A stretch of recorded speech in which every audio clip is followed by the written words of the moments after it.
Every year begins with plans, goals, and expectations. Yet beneath them all is a deeper question.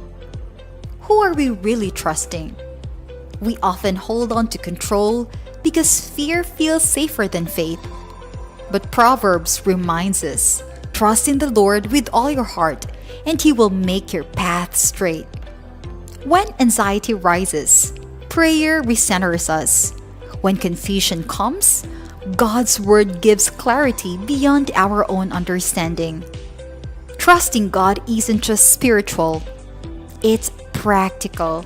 It's inviting Him into decisions, routines, and plans we usually manage alone. This year isn't about perfect answers, it's about deeper trust. What would truly trusting God more look like in your daily life this year? Claim that this is the year I trust God more. Today on Good Morning Pastor.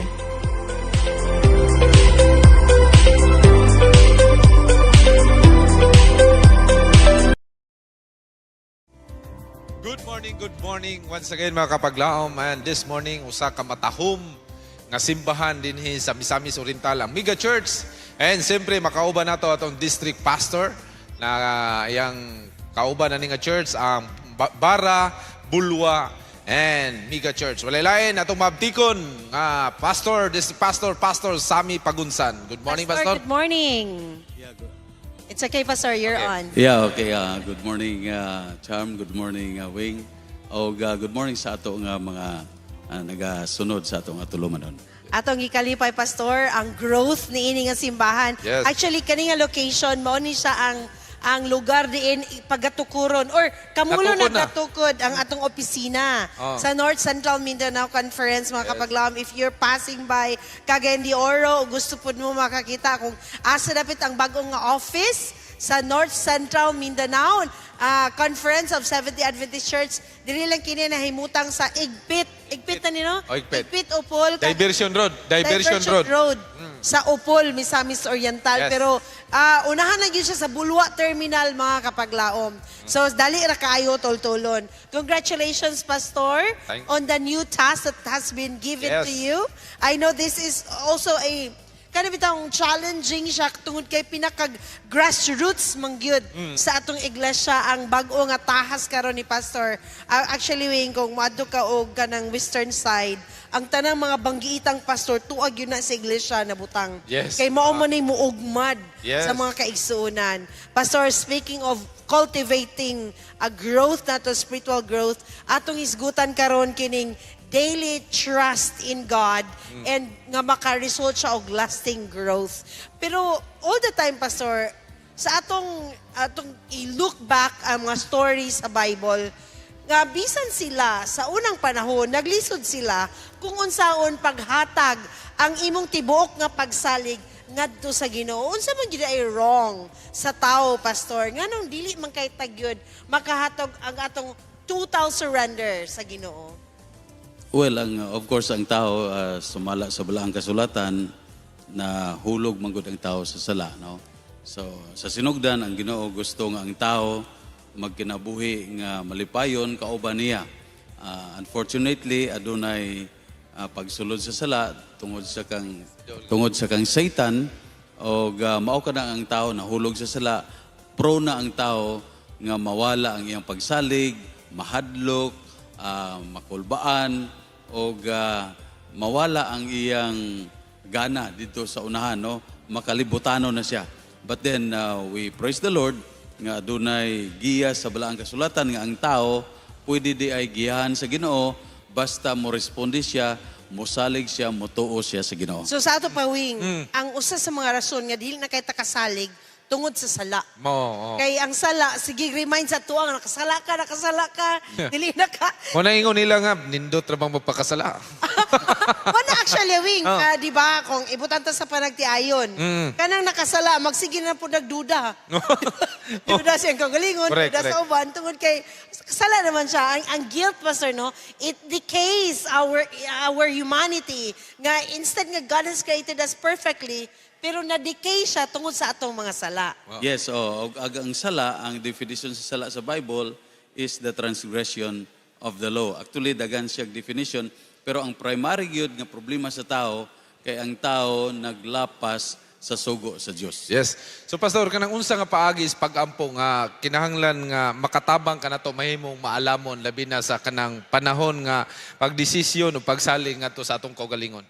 Of course, ang pag-ampo, magisgot ang pag-ampo, mao kining medium nga gihatag sa Ginoo sa tao aron kita makig-istorya niya. So ang tao mo ampo gayud sa Ginoo bisag kinsa nga tao in one way or another nagaampo gyud, no? So ang pag-ampo ginadasig sa matag usa. Pero dili ang tanan nga pag-ampo tumagubag sa Ginoo kay ang tao nga dautan ang iyang pag-ampo dili kana siya dunggon mga kaigsoona, no? Example, Pastor, kanang dautan nga tao nanuli siya ron, moampo siya nga proteksyon nimi nga dili imi madisgrasya. Oh, nood na siya. Namo ni wala. By the way, ato pa inumduman ang ato nga mga nagatan-aw no gaysunod nga dunay duha ka gahom nga niya sa kalibutan. Oh, okay. Ang gahom sa Dios ug ang gahom sa yawa.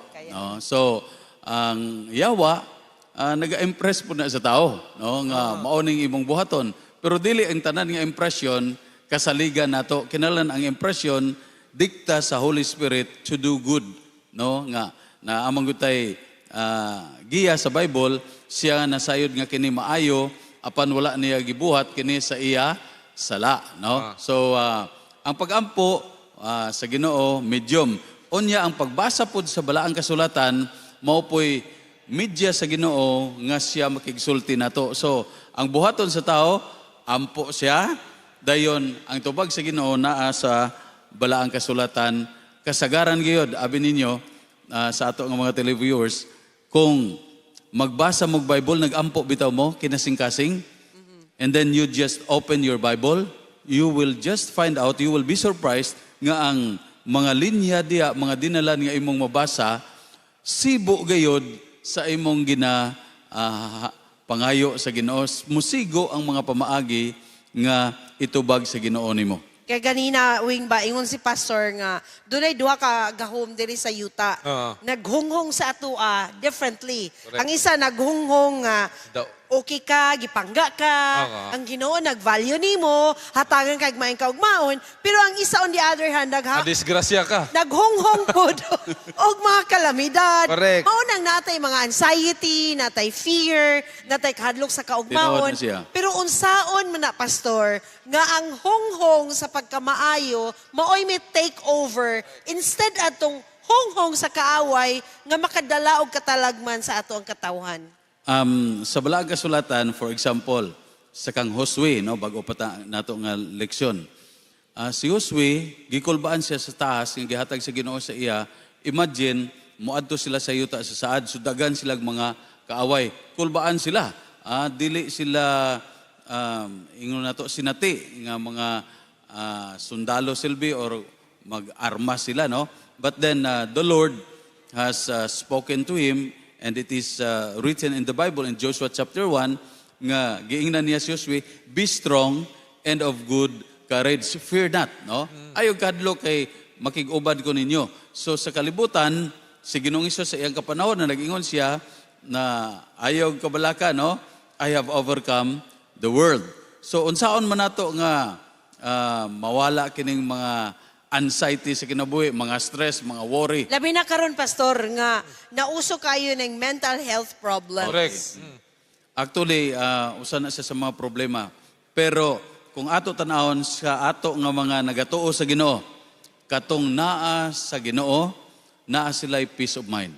Katong naa sa Ginoo, taliwala sa daghan nga mga trials sa kinabuhi, tentasyon, o unsa pa nga mga kalamidad nga wala nimo ginapaabot kay bisan sa mga matarong nga tao nagaabot ang mga unfortunate things. For example, si Job, gisulayan mo gud sa yawa. Blameless na siya. Yeah, he was actually blameless, no? Pero si Job gitugutan sa Ginoo. That is why sa atong mga televiewers para masabtan nila, dili ang tanan nga mga dimala sa kinabuhi ingon nato nga mao kini ang gusto sa Ginoo. Ang plano Usahay, ang term na to sa theology sa amo nga mga pastor, God allows. Og usahay, ang ato nga ang Ginoo pod ga-withdraw sa iyang protection sa tao. Kung ang tao magpadayon sa himog daotan, taliwala sa mga pahimangno, mga pasidaan, mga tambag, pero naay mga batanon, naay mga katawhan, nga taliwala nga nasayod na gud na sila nga dili maayo, still they insist to do it. Mao nang atong tambag sa mga, especially sa mga batanon nato karon nga pagkaingon nga gugma na, uy, Diretso na, oros-oros. nagkurog-kurog na dayon. Bisag wala pa nakahuman, bisag correct. wala pa dili pa sila andam, bisag mga unemployed pa, pero kay nag-uros-uros mga gugma, so ingon nila magminyo na mi, no? So that is why importante kayo nga maminaw sa tambag. Yes. And God always has that in the Bible. Pastor, speaking of tambag, karon na mga viewers gusto maminaw og tambag sa imua. How does it look like to trust God every day para maka-create kini, kumbaga ang imong kasing-kasing ba, ma-ready, ma-practice nga ikaw nagsalig sa Ginoo. It's now your time to give them an advice. Sa ato ng mga televiewers, no, o sa ato ng mga kaigsuunan, unang tanan, gusto nako nga as a pastor na ay text sa Bible nga nindot kaayo. This is actually from the Proverbs of King Solomon. No? Trust in the Lord, Proverbs 3, 5, and 6. Trust in the Lord with all your heart and lean not unto your own understanding.